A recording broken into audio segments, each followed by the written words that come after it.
Ugh. Come on.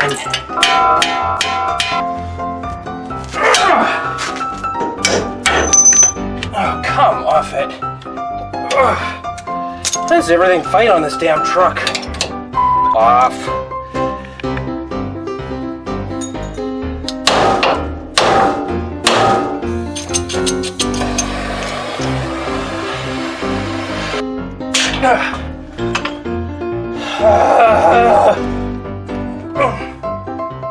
Of course you're not gonna turn, right?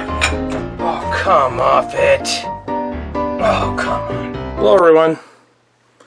Your pal 6-Speed here, and I'm coming to you from my itty-bitty garage with this big beast, well, Titan actually. We could just barely squeeze this thing in here. Anyways, I'm going to start this off with a little bit of an anecdote.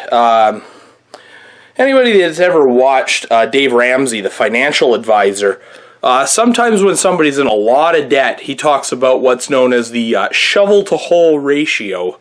So how much of a hole you're in and how much shovel you have to dig yourself out of it. Well, in this case, it's not debt, but we've got a lot of work to do on this old girl here.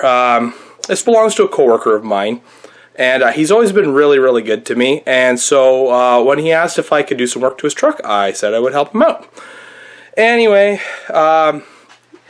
in the words of the song Eastbound and Down, we've got a long way to go and a short time to get there. So it's about 10 a.m. Saturday morning, and this is supposed to be done Sunday evening. And in that time we have both lower ball joints, inner and outer tie rods, radiator, because the radiator is a little bit incontinent right now, where the transmission cooler goes in at the bottom tank is starting to leak, so we're going to have to replace that. This is the second attempt on this job. First radiator was actually busted when we got it from Rock Auto. It looked like Ace Ventura had kicked it down the hallway in the beginning of the first movie. And the tank was actually cracked. So we inspected it. It's good this time, so we're good to go. And lastly, we have the heater control valve, which is this guy right there. Very common problem on these. The complaint is intermittent, no heat. So as you can see, we got a hell of a parts pile. So there's our heater control valve. There's our inner and outer tie rods. Under there is our ball joints, and our radiator is right there. And lastly, but not leastly, don't judge me for the orange can of death. This is what he supplied to me. And we've got two 5-liter jugs of Costco Special 5W30. And at the end of it all, we're going to be changing the oil. So, in case something goes wrong, I want to get the ball joints and the tie rods done today.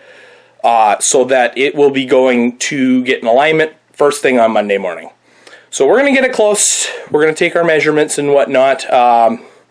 But we still got to make sure that he can still drive it there somewhat safely. So journey of 1,000 miles begins with a single step. Well, let's take that step. So she's in the garage. Barely. It's a bit of a tight squeeze through here. I've got the boat pushed all the way over. And this side nets me a little bit more room. I think that we're going to have to go pick up an axle nut socket because I don't have one, and I believe I need an inner tie rod tool.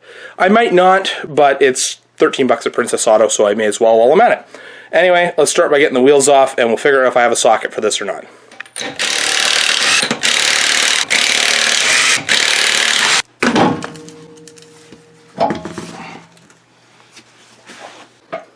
I'm not sure what this cotter pin's doing here other than just taking up space, because this nut is a lock nut, a Stouffer type nut, and this thing's just hanging out there. So either this guy had a sheet metal retainer with a pin through it and somebody's been in here before, or Nissan just decided to waste their time. I'm not sure which, but we're going to get that off and we're going to measure this axle nut. Well, it just so happens I do have a 32 mil, but she's too short. So, alright,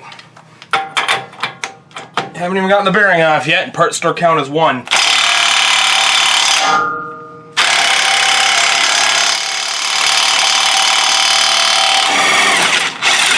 Hallelujah. Okay, so before we get any further, what I'm going to do, I notice that there's a dent right there, so we're going to have to bend that back. I don't want to wreck my needle nose. We're going to get a measurement from a point on the frame, which I'm going to use this point right here, to the outside edge of the rotor. I've never found that counting the turns has ever netted me any luck. So I think first thing I'm going to do is I'm actually going to lock down that steering so it can't turn. Okay, so I've got an old steering wheel club and I've locked it onto the wheel. So what we're going to do is take our measurement. This thing can't turn, so we're good to go. And since the millimeters are the easiest to read here, it is 72. Probably turn the tape. It is 18 and 9/16. Okay, so next thing we got to do is we got to get the brakes off.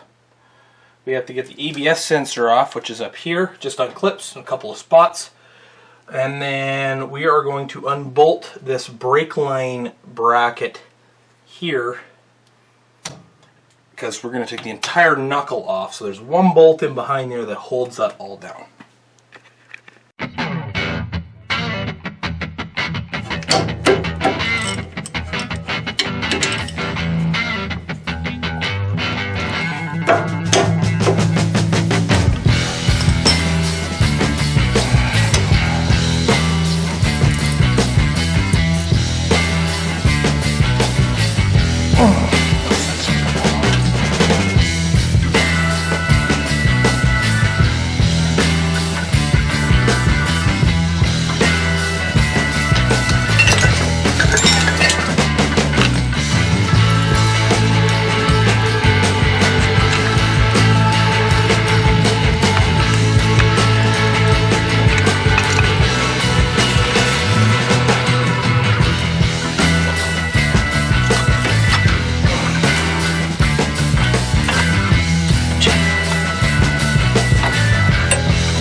Come on.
fight on this damn truck.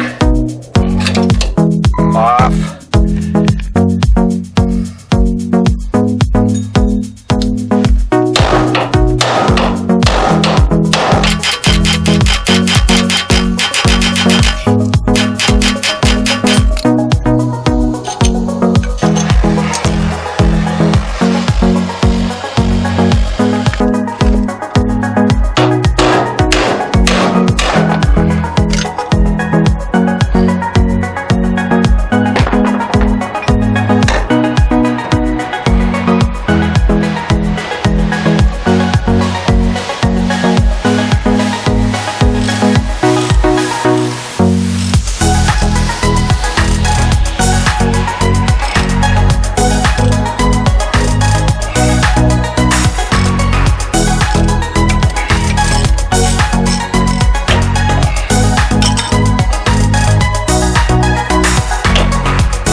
For the record.